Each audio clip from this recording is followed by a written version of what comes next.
hari na video එක පටන් ගමු. අපි ඉස්සර ෆොටෝ එක ඕපන් කරන් යමු. මෙතනදී මෙන්න මේක තමයි ෆොටෝ එක. මෙතනදී JPEG එකක් ඉදින් එකම ඕපන් කරගමු. මේක රෝ ෆොටෝ එකකින් දෙක ඕපන්. hari අපි වීඩියෝ එක පටන් ගමු. අපි ඉස්සර ෆොටෝ එක ඕපන් කරන් යමු. මේක රෝ ෆයිල් එකක්. ඒ හින්දා අපි රෝ විදියට ගමු. ඕකේ. හරි. මේක අපි නිකන් දෙමු. දැන් මේ ෆොටෝ එකේ තියෙන මෙන්න මේ මාක්ස් අපි අයින් කරලා මේ ෆොටෝ එක ස්මූත් කරගන්න එක තමයි අපි දැන් කියන වැඩේ. ඒ නිසා හරි දැන් මේ විදිහට ෆොටෝ එක ඕපන් කරගත්ත පස්සේ අපි මේ හීලින් බ්‍රෂ් ටූල් එකෙන් මේක හීල් කරගන්නවා. මේ මාක්ස් ලොකුට මාක්ස් තියෙන තැන ඉතින් හැමතැනම කරගන්න බෑ. මේ ලොකු මාක්ස් තියෙන තැන අපි හදා ගන්නවා මේකේ. ඒ විදිහට හදාගෙන ඊට පස්සේ දැන් මෙතන තියෙන අවුල තමයි මෙන්න මේ හරිය මෙහෙම රතු පාට ගොඩක් වෙලා තියෙන මේ හරියත් එහෙම වෙලා තිනවා. ඒ නිසා අපි ඒකට පොඩ්ඩක් සොට් නගලා මේ වැඩක් කරගන්නවා.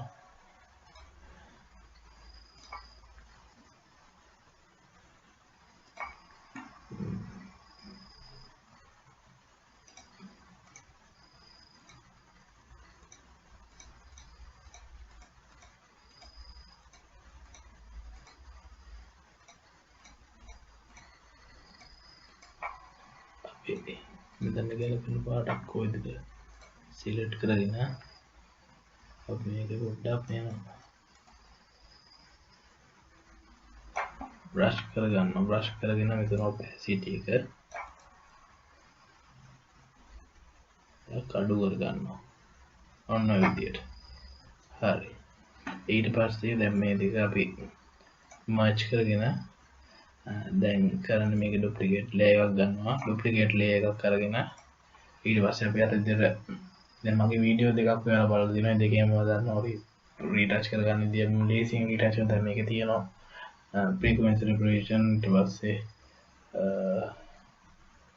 තව තියෙනවා මේ දැන් මම කරන ලේසියෙන් ක්‍රමෙන්නේ. එහෙම නැතුව ලොකු ක්‍රම ක්‍රම ගොඩාක් තියෙනවා. ඒ වලින් කරගන්නත් පුළුවන්. මේක වෙන කන්ට්‍රෝල් I මම වේගින් කරන් යනවා. ඔයාලා පස්සේ අර වීඩියෝ බලලා හොයාගන්න කොහොමද කරන්නේ කියලා.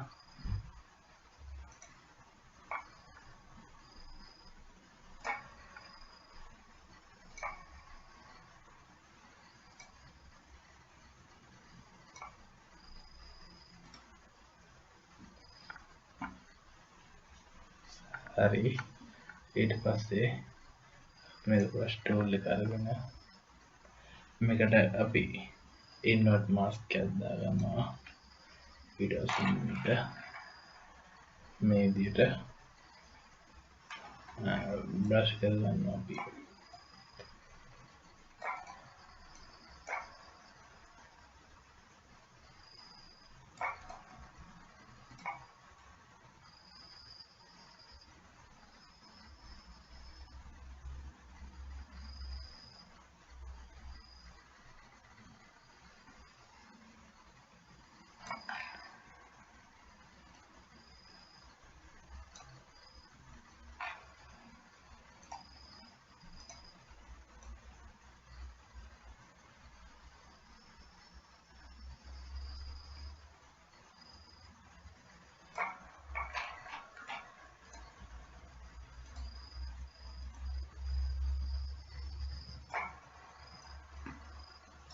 දැන් මේ මෙතන රතු පාට දාගත්ත එක තව පොඩ්ඩක් ඔපැසිටි එක අඩු කරන්න ඕනේ. මේ දැන් ඉස්සෙල්ලා දැන් මොකද කරොත් මොකද වෙන්නේ? මෙතන සම්පූර්ණ මොකක් මාක්ස් තිබෙන්නේ නැහැ. මේ ටික සම්පූර්ණ සුදු පාට වෙලා මෙතන මොන ආයර ඉස්සරහා තියෙනවා වගේ පෙනුමක් එනවා. දැන් මේක අපෝ මම සෙටින් වලට ගිහිල්ලා ඒක වෙනස් කරන්න යන්නේ නැහැ. ඔයාලා සෙටින් එක වෙනස් කරගන්න. මෙතනදී අපි සාමාන්‍යයෙන් මෙතනක් තිබ්බොත් මේක ඔපැසිටි එක තව පොඩ්ඩක් අඩු කරන්න 108ක් විතර වෙන්න. එතකොට ඔහොමත් ඔය මාක් එක හිටින්න නැතුව ලස්සනට එනවා. ඒ විදිහට නොතිව්වොත් තමයි අර මූණ ෂේප් එක නැති වෙන විදිහට වගේ ෆොටෝ එක එන්නේ. ඒක කාලයක් තිස්සේ එඩිට් කරලා පස්සේ ඒවා නිකම්ම හිතෙනවා අපිට මේක කොහොමද කරන්න ඕනේ, මේක කොහොමද කරන්න ඕනේ, මේක කොහොමද කරන්න ඕනේ කියලා. එඩිට් කරන එක තමයි තියෙන්න ඕනේ හැමතිස්සෙම. ඊට පස්සේ අපි මේකට පොඩි ආතල්ලක් ගන්නත් එක්ක අපි මේක පොඩි නිකන් අපි දෙමු. මේකප් පාරක් ගලගමු.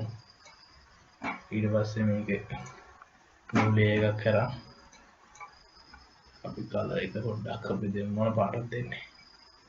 බ්ලැක් කලර් දෙමු අපි නිකන්. ආතල් එකට කරන්න හොඳේ. මේක මේ මැච් එකද නැද්ද කියලා මම දන්නේ නැහැ. අපි ඒක කරලා බලමු.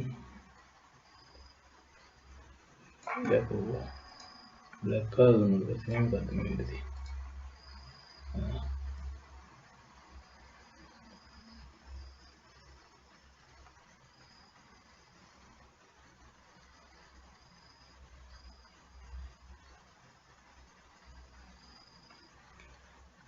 නොහොම කරගෙන ඊට පස්සේ අපි ඔපැසිටි එක ඩක් අඩු කරමු නේද?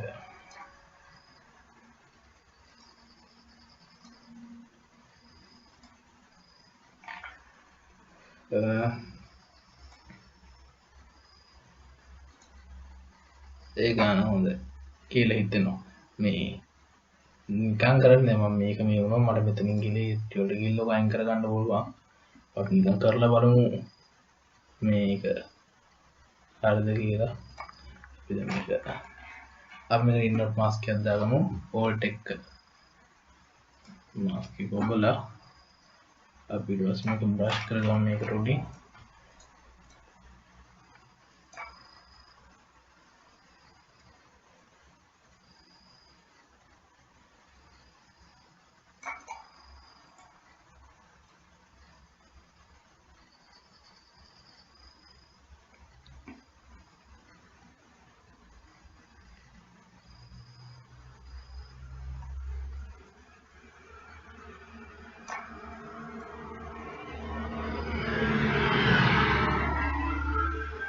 ලිප්ස්ටික් එහෙම ගන්න පුළුවන් කට්ටියට නම් මේක ලස්සනට ගන්න පුළුවන්. ඉතින් අපි ලිප්ස්ටික් ගන්න දන්න මිනිස්සු වෙයි. ලිප්ස්ටික් එක කතින්වත් අල්ලලා නැහැ තාම.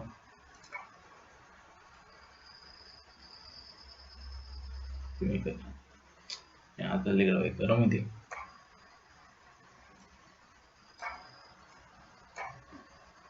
මේ තව දෙයක් දැන් මගේ වීඩියෝ බලන කට්ටියට නිකන් අර ඔය ඉන්නේ බං සාමාන්‍ය ඔය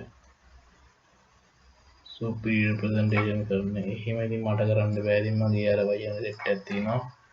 මම ඒ වචන සෙට් එක ගියා තමයි ඉතින් මම නිකන් ඉන්නටත් ඉන්නේ. ඊට පස්සේ අවුලක් නැහැ නේ බං. අවුලක් නැහැ. ඒක හොඳයි. ඊට පස්සේ අපි තාම මොනවද කරන්නේ මේකට? අපි ඕකට අවුලක් තොල් දෙක ලස්සන නේ. ඇස් දෙකත් ලස්සන අවුලක් නැහැ. අවුලක් නැහැ ඔය ඇති නේ. අවුලක් නැහැ. එහෙනම් ඒ වීඩියෝ එකත් ඉවරයි. ඔයාලත් ෆොටෝ එඩිට් කරලා මගේ Facebook page එක දානවා RJ photography. ඒකට මොකක් හරි post එකකට comment එකක් විදිහට upload කරන්න. මම ඒක බලලා මම මේකේ හොඳ නරක කියන්න හොඳ උත් නැහැ. මොකක් නරකක් තිබ්බොත් මට තේරෙන මොකක් නරකක් තිබ්බොත් මම කියන්නම් ඒක නරකද හොඳ කියලා වැඩක් නැහැ. හොඳ කියන ගොඩක් කට්ටිය ඉන්නෝනේ. මොකක් වැරද්දක් තිබ්බොත් මම කියන්නම්.